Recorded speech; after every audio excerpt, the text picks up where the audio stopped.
Alright, shalom, shalom. First and foremost, all praise and the glory to Yahweh, Bahashim, Yahushai, Bahasham, Barakah, Kodash. He's a blessing to the elect, the listen, learn, the Yaki, and walk, the Yum. And double honors to the elder apostles of Great Millstone and the elder bishops. And much respect to the mighty Gabar Yum and the houses and hedges, and Yasha'al to the marriage, and to the Gabar making videos of edification to wake up the Lord's sheep. And salutations to the elect scattered abroad that be unto the speckled bird. So I was actually talking to a helpmeet, and we were just talking about, some things that's happening in the world and issues, especially when it comes to, the gender wars and how, the Israelite man is being oppressed for a big reason. And that big reason is that, the nations are in fear of the Israelites, rising back until their royal lot. And what I mean is, back into rulership, back into kingdomhood. Why? Because throughout the scriptures, the Israelites, the Israelite men, the warriors, okay, like Malak Dawadah, which was a warrior king, King David, okay, he trampled all the nations underfoot, okay, and he had all the nations under submission, okay. And through the scriptures, historically, the Israelites have overcome their enemies because of their power, which is Yahweh, Yahushai. So when you think about it today, the Israelite man is continuously being oppressed, man. Northern and southern kingdom, right? The scripture says that we were both oppressed together, okay? And those who are had it in captivity refuse to let us go.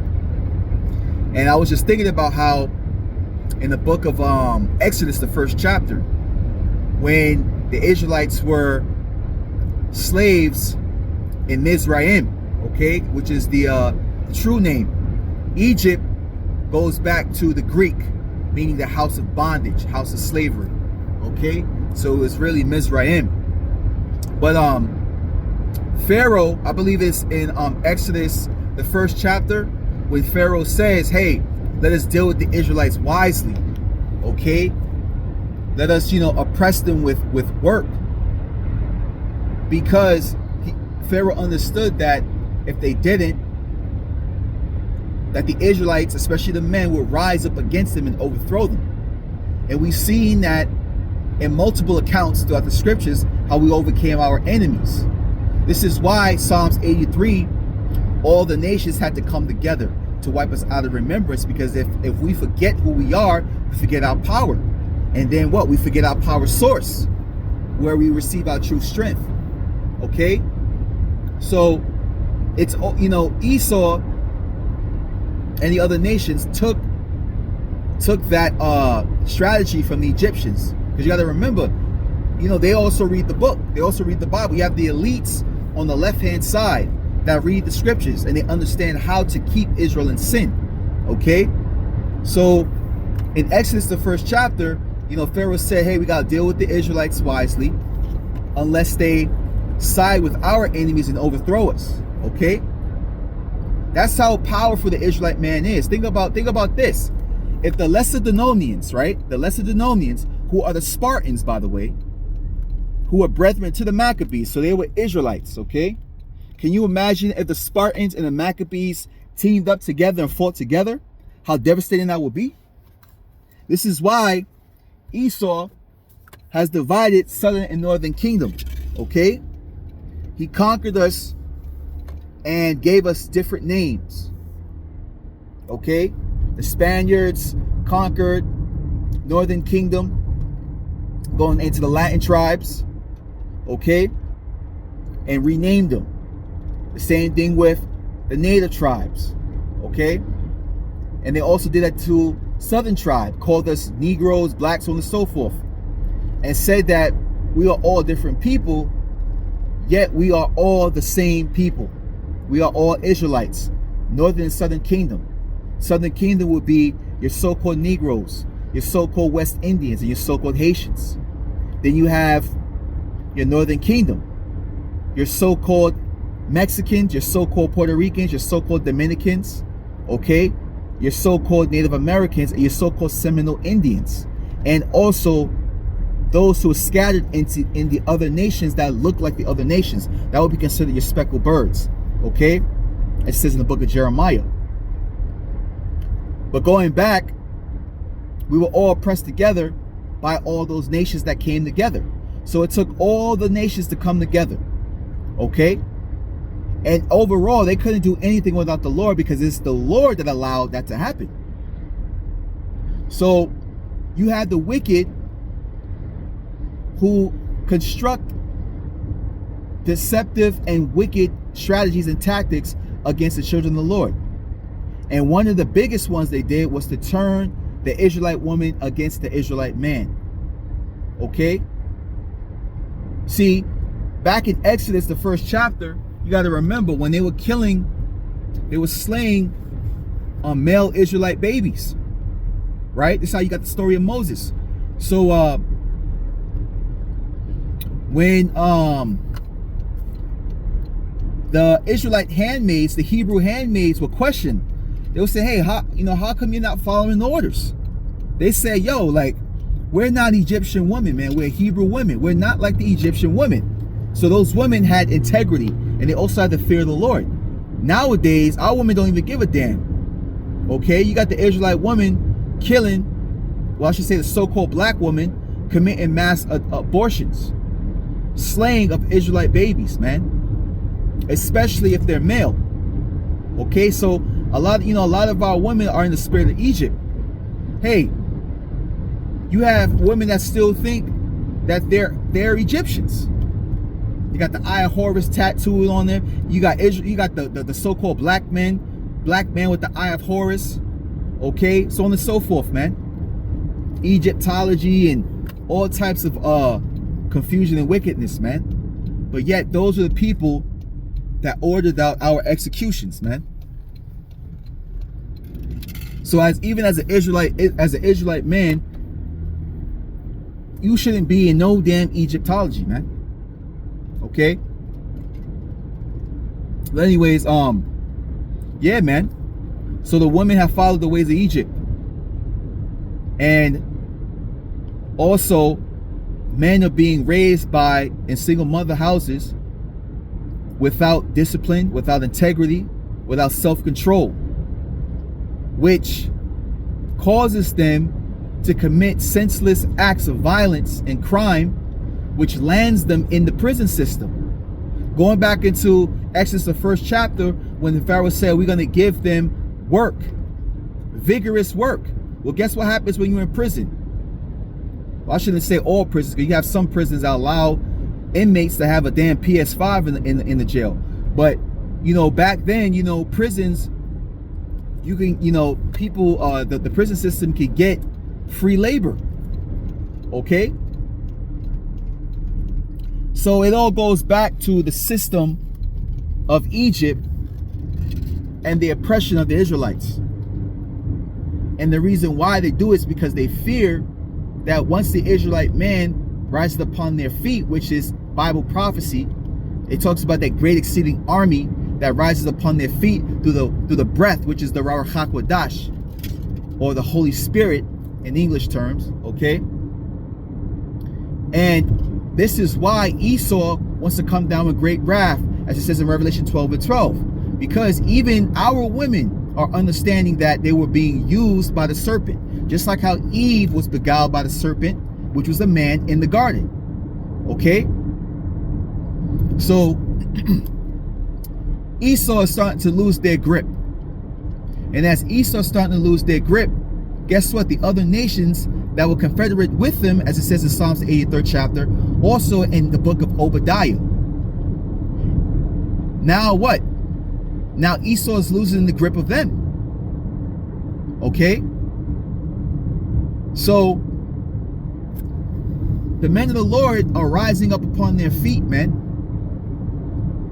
They're coming into remembrance of who they are, according to the scriptures.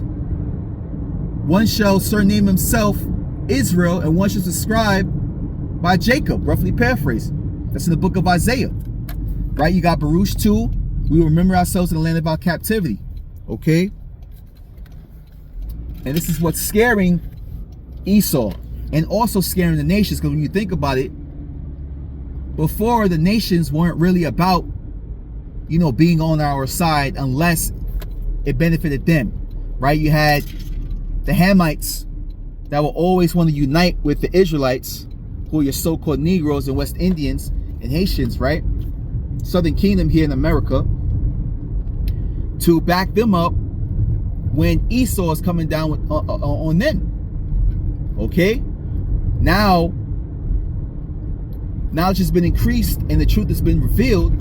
So a lot of nations are actually in fear now, like, oh shoot, we're actually messing with the children of Israel. Just like with Rahab, man. She understood through the stories of what the God of Israel has done to the nations. Remember, she said, hey, if I do this favor for you, if I hide you guys, we have mercy upon my father's house. So the nations know that the true power is Yahweh Shai. And once all his men are awakened, they're going to become battle axes of weapons in war and beating down all other nations, man. Right? The men of the Lord are going to be those sharp threshing instruments. Threshing, man. Okay? Especially the 144 men out of the 12 tribes of Israel, who's going to rule with an iron fist under King David. King David ruled with an iron fist, man. You got to remember that. So they're going to use wicked tactics to oppress and suppress us. They're going to use our own women to turn against us. Mass abortions. Go back into the Pharaoh ordering Israelite babies, especially if they're male, to be put to death and to keep the woman alive, which also proves that nations come to the seed of man. Okay? Your nationality is to the seed of man. That's why they killed the men and kept the women, so the Egyptians could plant their seed in an Israelite woman, and that seed, the offspring, will come out as an Egyptian. All right? Because if it took, if we go by this so-called mixed and interracial, then there'll be no reason to keep the women, right? Kill the men and the women when it comes to war. If you want to keep it pure, you'll stay within your own nation and make offspring with your own nation of women. However, it's by the seed of man. So a man could plant his seed in any nation of woman, and that offspring will come out the seed of that man. Okay? But not to go off topic, overall, man, all these tactics and strategies are used to oppress the Israelite man, because the Israelite man is the true threat to this queendom. And Esau knows it. Okay? And unfortunately, you women, I'm not talking about the righteous sisters, but I'm talking about women of the world who claim to be educated and who call themselves goddesses and divine this and this and that. How come y'all haven't caught on to that? But hey, just a thought to the spirit and power of Yahweh Bashem Yahushai, man. To all the men in the Lord, man, the hopefully elect, guess what? That power is coming. You just have to endure, man. I'm telling you. Yahweh Bashem Yahushai is not a man that he shall lie, and you will see the fall of your enemies, man. The scriptures talk about how a man should have joy in his children and joy in the defeat of his enemies, roughly paraphrasing. The scriptures talk about how the righteous shall have their feet in the blood of the wicked. Okay? So it's coming, And I have 144% faith in that, man. This is why Esau and the other nations have to devise these plots and strategies, man. Read Exodus, the 1st chapter. I believe it's around the 10th or 11th verse, where the Pharaoh talks about oppressing the children of Israel, especially the men, with hardcore bondage and work. Because if you keep them broken, if you keep them oppressed and suppressed, they will not revolt. They won't have the strength to, because their bodies are broken. Then their minds break. And then guess what? The spirit breaks.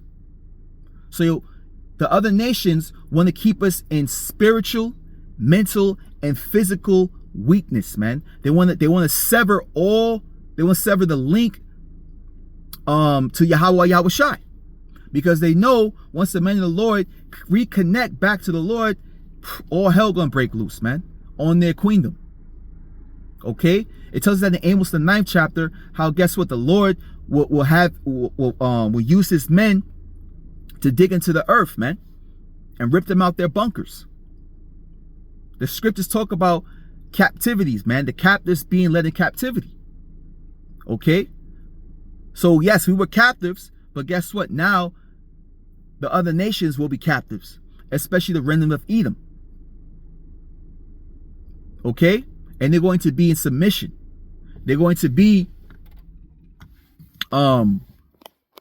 slaves, man. And this is what the nations do not want to see, especially Esau, man. Okay? So your reward is near to the Akim wa Akwathium, because you got to remember that even the Akwathium, you beloved sisters, you're going to have handmaids and male servants from the other nations. Okay? Just like how we are servants unto all nations, especially Esau, how we became the tail, we're going to become that head again, and all the nations shall be under us, man. Okay? But again, Esau is going to do all he can to keep us suppressed and oppressed. Okay? But like I said, man, through the spirit of power Yahweh Shem Yahushai, I was thinking about it, and Exodus, the 1st chapter, came to mind. And it's the same way Esau moves today and all the other nations to keep us suppressed so they can rule. Okay? Because they understand that once we come back into remembrance and seek our power, guess what? They won't be ruling no more. But I'm at my destination, There's some of the spirit of power Yahweh Shem Yahushai. I pray that this was edifying and also exhorting. Okay? I want to give all praise and glory to Yahweh, Ba'Shem Yahushai, Ba'Hashem Rakak Badash. Shalom.